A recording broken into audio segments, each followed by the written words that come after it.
ವಿರಾಜಪೇಟೆ ತಾಲೂಕಿನ ಸಿದ್ದಾಪುರ ಗ್ರಾಮ ಪಂಚಾಯಿತಿಯಲ್ಲಿ ಸಿಬ್ಬಂದಿ ಹೊಡೆದಾಡಿಕೊಂಡಿದ್ದಾರೆ. ನೀರುಗಂಟಿ ಸುಬ್ರಮಣಿ ಮತ್ತು ಲೆಕ್ಕ ಪರಿಶೋಧಕ ಸುಬ್ರಮಣಿ ಮಧ್ಯೆ ಗಲಾಟೆ ಆಗಿದೆ. ಬೇನಾಮಿ ಹೆಸರಿನ ಕಾಮಗಾರಿಗೆ ಬಿಲ್ ಮಾಡುವ ವಿಚಾರದಲ್ಲಿ ಇಬ್ಬರ ನಡುವೆ ಹೊಡೆದಾಟ ನಡೆದಿದೆ. ನೀರುಗಂಟಿ ಸುಬ್ರಮಣಿ ವಿರುದ್ಧ ವಿವಿಧ ಕಾಮಗಾರಿಗಳನ್ನ ಬೇನಾಮಿಯಾಗಿ ಮಾಡಿರುವ ಆರೋಪ ಇದೆ. ಇವುಗಳ ಬಿಲ್ ಮಾಡುವಂತೆ ಲೆಕ್ಕ ಪರಿಶೋಧಕನಿಗೆ ಒತ್ತಡ ಹೇರಿದ್ರು. ಬಿಲ್ ಮಾಡದೇ ಇರುವ ವಿಚಾರಕ್ಕೆ ಲೆಕ್ಕ ಪರಿಶೋಧಕನ ಮೇಲೆ ನೀರುಗಂಟಿ ಹಲ್ಲೆ ಮಾಡಿದ್ದಾರೆ ಅಂತ ಆರೋಪಿಸಲಾಗಿದೆ. ಪಂಚಾಯಿತಿ ಸಿಬ್ಬಂದಿ ಕೊನೆಗೂ ಜಗಳವನ್ನ ಬಿಡಿಸಿದ್ದಾರೆ. ಮಾರ್ಗ ಮಧ್ಯದಲ್ಲೇ ಬಸ್ ನಿಲ್ಲಿಸಿ ಡ್ರೈವರ್ ಬಸ್ನಲ್ಲಿ ನಮಾಜ್ ಮಾಡಿದ ಘಟನೆ ಹಾವೇರಿಯಲ್ಲಿ ನಡೆದಿದೆ. ಹಾನಗಲ್ ಟು ವಿಶಾಲಗಢ ಮಾರ್ಗದಲ್ಲಿ ಚಲಿಸ್ತಾ ಇದ್ದಂತಹ ಬಸ್ಸನ್ನ ಹುಬ್ಬಳ್ಳಿ ಹಾವೇರಿ ಮಾರ್ಗ ಮಧ್ಯೆ ನಿಲ್ಲಿಸಿ ಬಸ್ನಲ್ಲಿಯೇ ಡ್ರೈವರ್ ಕಮ್ ಕಂಡಕ್ಟರ್ ನಮಾಜ್ ಮಾಡಿದ್ದಾನೆ. ಕರ್ತವ್ಯದ ವೇಳೆ ಈ ರೀತಿ ನಮಾಜ್ ಮಾಡಿದ್ದನ್ನ ಬಸ್ ಸವಾರರು ನೋಡಿ ಶಾಕ್ ಆಗಿದ್ದಾರೆ. ವಿಡಿಯೋ ಮಾಡಿಕೊಂಡು ಸಾಮಾಜಿಕ ಜಾಲತಾಣದಲ್ಲಿ ಹರಿಬಿಟ್ಟಿದ್ದಾರೆ. ಆತ ಆ ಬಸ್ಗೆ ಡ್ರೈವರ್ ಕಮ್ ಕಂಡಕ್ಟರ್ ಆಗಿದ್ದು ಕರ್ತವ್ಯದ ವೇಳೆಯೇ ಈ ರೀತಿ ನಮಾಜ್ ಮಾಡಿರೋದಕ್ಕೆ ಜನರು ಆಕ್ರೋಶ ವ್ಯಕ್ತಪಡಿಸಿದ್ದಾರೆ. ನಮಾಜ್ ಮಾಡಿದ ಡ್ರೈವರ್ ವಿಚಾರಣೆಗೆ ರಾಮಲಿಂಗಾರೆಡ್ಡಿ ಸೂಚನೆ ನೀಡಿದ್ದು, ತನಿಖೆ ನಡೆಸಿ ನಿಯಮ ಉಲ್ಲಂಘಿಸಿದ ಸಿಬ್ಬಂದಿ ವಿರುದ್ಧ ಕ್ರಮ ಕೈಗೊಳ್ಳುವಂತೆ ವಾಯುವ್ಯ ಸಾರಿಗೆ ಎಂಡಿಗೆ ತಾಕೀತು ಮಾಡಿದ್ದಾರೆ. ಈ ರೀತಿಯ ಘಟನೆ ಮರುಕಳಿಸದಂತೆ ನೋಡಿಕೊಳ್ಳಬೇಕು ಅಂತ ಎಂಡಿಗಳಿಗೆ ಖಡಕ್ ಸೂಚನೆಯನ್ನ ಹೊರಡಿಸಿದ್ದಾರೆ. ರಾಜ್ಯದಲ್ಲಿ ಹಾಲಿನ ದರ ಏರಿಕೆ ಬೆನ್ನಲ್ಲೇ ಕಳ್ಳತನ ಪ್ರಕರಣಗಳು ಜೋರಾಗಿವೆ. ನಂದಿನಿ ಬೂತ್ ಮುಂದೆ ಟ್ರೇನಲ್ಲಿ ಇಟ್ಟಿದ್ದ ಹಾಲನ್ನ ಮಹಿಳೆಯೊಬ್ಬರು ಕದ್ದು ಪರಾರಿಯಾಗಿದ್ದಾರೆ. ಬೆಂಗಳೂರಿನ ತ್ಯಾಗರಾಜನಗರದಲ್ಲಿ ಈ ಘಟನೆ ನಡೆದಿದೆ. ಏಪ್ರಿಲ್ 29ರ ರಾತ್ರಿ ಈ ಘಟನೆ ನಡೆದಿದ್ದು, ನಂದಿನಿ ಬೂತ್ ಬಳಿ ಬ್ಯಾಗ್ ಹಿಡಿದು ನಡೆದುಕೊಂಡು ಬಂದಿದ್ದ ಮಹಿಳೆ ಟ್ರೇನಲ್ಲಿದ್ದ ಹಾಲು ಎಗರಿಸಿ ಬ್ಯಾಗ್ಗೆ ಹಾಕಿಕೊಂಡು ಎಸ್ಕೇಪ್ ಆಗಿದ್ದಾಳೆ. ಹಾಲು ಕದ್ದಿರುವ ದೃಶ್ಯ ಸಿಸಿಟಿವಿಯಲ್ಲಿ ಸೆರೆಯಾಗಿದೆ. ವಿಡಿಯೋ ಎಲ್ಲೆಡೆ ವೈರಲ್ ಆಗಿದ್ದು, ಆ ಮಹಿಳೆ ಸಿಕ್ಕರೆ ಮಾಹಿತಿ ನೀಡುವಂತೆ ಮನವಿ ಮಾಡಲಾಗಿದೆ. ಗಾರ್ಡನ್ ಸಿಟಿ ಬೆಂಗಳೂರಲ್ಲಿ 400 ಮರಗಳ ಮಾರಣ ಹೋಮಕ್ಕೆ ಸಿದ್ಧತೆ ನಡೆದಿದೆ. ಅಭಿವೃದ್ಧಿ ಹೆಸರಲ್ಲಿ ಮರಗಳಿಗೆ ಕೊಡಲಿ ಪೆಟ್ಟು ನೀಡೋದಕ್ಕೆ ಬಿಬಿಎಂಪಿ ಮುಂದಾಗಿದೆ. ಒಂದೇ ಜಾಗದಲ್ಲಿ 400 ಮರಗಳನ್ನು ಕಡಿಯೋದಕ್ಕೆ ಸ್ಕೆಚ್ ಹಾಕಲಾಗಿದೆ.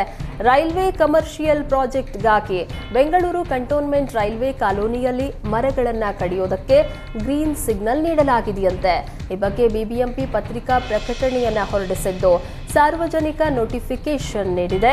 ವಾಣಿಜ್ಯ ಉದ್ದೇಶದಿಂದ ಮರಗಳನ್ನು ಕಡಿತಾ ಇದ್ದೀವಿ, ಆಕ್ಷೇಪ ಅಥವಾ ವಿರೋಧಗಳು ಇದ್ದಲ್ಲಿ ವ್ಯಕ್ತಪಡಿಸಿ ಎಂದು ಆಹ್ವಾನಿಸಿದೆ. ಬಿಬಿಎಂಪಿ ನಿರ್ಧಾರಕ್ಕೆ ಸಾರ್ವಜನಿಕರು, ಪರಿಸರವಾದಿಗಳು ವಿರೋಧವನ್ನ ವ್ಯಕ್ತಪಡಿಸಿದ್ದು, ಆದೇಶವನ್ನ ಕೂಡಲೇ ವಾಪಸ್ ಪಡೆಯುವಂತೆ ಬಿಬಿಎಂಪಿಗೆ ಆಗ್ರಹಿಸಿದ್ದಾರೆ. ಯಾದಗಿರಿಯಲ್ಲಿ ಅಕಾಲಿಕ ಮಳೆಗೆ ಭತ್ತ ಮತ್ತು ಮಾವಿನ ಬೆಳೆ ನಾಶಗೊಂಡಿದೆ. ಬಿರುಗಾಳಿ ಸಹಿತ ಭಾರೀ ಮಳೆಗೆ ಅನ್ನದಾತರ ಬದುಕು ಬರ್ಬಾದಾಗಿದೆ. ಒಂದೆಡೆ ಕಟಾವು ಮಾಡಿದ್ದ ಭತ್ತದ ಬೆಳೆ ನೀರು ಪಾಲಾಗಿದ್ರೆ, ಭಾರೀ ಬಿರುಗಾಳಿಗೆ ಮಾವಿನ ಹಣ್ಣುಗಳು ನೆಲಕ್ಕುರುಳಿವೆ. ಯಾದಗಿರಿ ಜಿಲ್ಲೆಯ ಗುರುಮಿಠಕಲ್ ತಾಲೂಕಿನ ಹಲವೆಡೆ ವರುಣ ಅಬ್ಬರಿಸಿದ್ದು, ಗುರುಮಿಠಕಲ್ ತಾಲೂಕಿನ ಹಿಮ್ಲಾಪುರ ಗ್ರಾಮದಲ್ಲಿ ರೈತ ಭೀಮಪ್ಪ ಎಂಬಾತನಿಗೆ ಸೇರಿದ 5 ಎಕರೆ ಜಮೀನಿನಲ್ಲಿ ಬೆಳೆದಿದ್ದ ಭತ್ತದ ಬೆಳೆ ಹಾನಿಯಾಗಿದೆ. ಸರ್ಕಾರ ಬೆಳೆ ಹಾನಿ ವೀಕ್ಷಿಸಿ ಪರಿಹಾರ ನೀಡುವಂತೆ ರೈತರು ಆಗ್ರಹಿಸಿದ್ದಾರೆ. ಜಯನಗರ 5ನೇ ಬಡಾವಣೆಯ ಶ್ರೀ ರಾಘವೇಂದ್ರ ಸ್ವಾಮಿಗಳ ಮಠದಲ್ಲಿ ಲೋಕ ಕಲ್ಯಾಣಕ್ಕಾಗಿ ಅಕ್ಷಯ ತೃತೀಯ ಹಾಗೂ ಮಠದ 42ನೇ ವಾರ್ಷಿಕೋತ್ಸವದ ಪ್ರಯುಕ್ತ ವಿಶೇಷ ಪೂಜೆ ಸಲ್ಲಿಸಲಾಗಿದೆ. ಶ್ರೀಮಠದ 42ನೇ ವಾರ್ಷಿಕೋತ್ಸವದ ಬೃಂದಾವನಕ್ಕೆ ಶ್ರೀಗಂಧ ಲೇಪನದ ಹಾಗೂ ವಿಶೇಷ ಪುಷ್ಪಾಲಂಕಾರವನ್ನ ಮಾಡಲಾಗಿದೆ.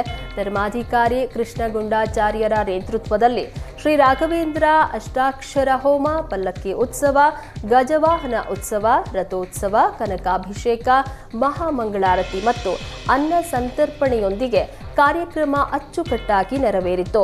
ಈ ಪೂಜೆಯಲ್ಲಿ ಅಪಾರ ಭಕ್ತರು ಭಾಗವಹಿಸಿ ಶ್ರೀ ಗುರು ರಾಘವೇಂದ್ರ ಸ್ವಾಮಿಗಳ ಬೃಂದಾವನ ದರ್ಶನ ಪಡೆದು ತೀರ್ಥ ಪ್ರಸಾದವನ್ನ ಸ್ವೀಕರಿಸಿದರು. ಶಾಸಕ ಮುನಿರತ್ನ ವಿರುದ್ಧದ ಹನಿ ಟ್ರ್ಯಾಪ್ ಪ್ರಕರಣ ಸಂಬಂಧ ಎಸ್ಐಟಿ ಅಧಿಕಾರಿಗಳು ಬಿ ರಿಪೋರ್ಟ್ ಸಲ್ಲಿಕೆ ಮಾಡಿದ್ದಾರೆ. ಶಾಸಕ ಮುನಿರತ್ನ ಹಾಗೂ ಬೆಂಬಲಿಗರಿಗೆ ಬಿಗ್ ರಿಲೀಫ್ ಸಿಕ್ಕಿದೆ. ಮುನಿರತ್ನ ವಿರುದ್ಧ ಲಗ್ಗೇರಿ ನಾರಾಯಣಸ್ವಾಮಿ ದೂರನ್ನ ನೀಡಿದ್ರು. ಪ್ರಕರಣದ ತನಿಖೆ ನಡೆಸಿದ ಎಸ್ಐಟಿ ಅಧಿಕಾರಿಗಳು ಹನಿ ಟ್ರ್ಯಾಪ್ ಯತ್ನ ಪ್ರಕರಣಕ್ಕೆ ಸಾಕ್ಷಿಗಳ ಕೊರತೆ ಇದೆ ಅಂತ ರಿಪೋರ್ಟ್ ಸಲ್ಲಿಸಿದ್ದಾರೆ. ಬಿಜೆಪಿ ಕಾರ್ಯಕರ್ತೆ ಮೇಲೆ ಅತ್ಯಾಚಾರ ಆರೋಪ ಪ್ರಕರಣ, ಬಿಬಿಎಂಪಿ ಗುತ್ತಿಗೆದಾರ ಚೆಲುವರಾಜ್ಗೆ ಜೀವ ಬೆದರಿಕೆ ಪ್ರಕರಣ, ಬಿಬಿಎಂಪಿ ಮಾಜಿ ಸದಸ್ಯ ವೇಲು ನಾಯ್ಕರ್ ನೀಡಿದ್ದ ಜಾತಿ ನಿಂದನೆ ಪ್ರಕರಣ ಸಂಬಂಧ ಸಾಕ್ಷ್ಯಗಳು ಪತ್ತೆ ಆಗಿದೆ ಎಂದು ಎಸ್ಐಟಿ ಅಧಿಕಾರಿಗಳು ರಿಪೋರ್ಟ್ ನೀಡಿದ್ದಾರೆ. ವಕ್ಫ್ ಬೋರ್ಡ್ ಕಾಯ್ದೆ ತಿದ್ದುಪಡಿಗೆ ತೀವ್ರ ವಿರೋಧ ವ್ಯಕ್ತವಾಗ್ತಾ ಇದೆ. ಮೇ 2ರಂದು ಮುಸ್ಲಿಂ ಸಮಾಜದ ಮುಖಂಡರು ವಿಜಯಪುರದಲ್ಲಿ ಪ್ರತಿಭಟನಾ ಸಮಾವೇಶ ನಡೆಸಿದ್ದಾರೆ.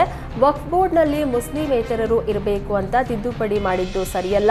ಹಿಂದೂಗಳ ಅನೇಕ ದೇವಸ್ಥಾನ ಆಡಳಿತ ಮಂಡಳಿಯಲ್ಲಿ ಹಿಂದೂಗಳ ಮಾತ್ರ ಇದ್ದಾರೆ. ವಕ್ಫ್ ಬೋರ್ಡ್ನಲ್ಲಿ ಹಿಂದೂಗಳನ್ನ ಹಾಕಿದರೆ ಸಮಸ್ಯೆ ಆಗುತ್ತದೆ. ಬಿಜೆಪಿ ಸರ್ಕಾರ ಅಭಿವೃದ್ಧಿ ಬಿಟ್ಟು ಮುಸ್ಲಿಂ ವಿರೋಧಿ ಕೆಲಸವನ್ನ ಮಾಡ್ತಾ ಇದೆ ಎಂದು ಮುಸ್ಲಿಂ ಮುಖಂಡರು ಆರೋಪಿಸಿದರು.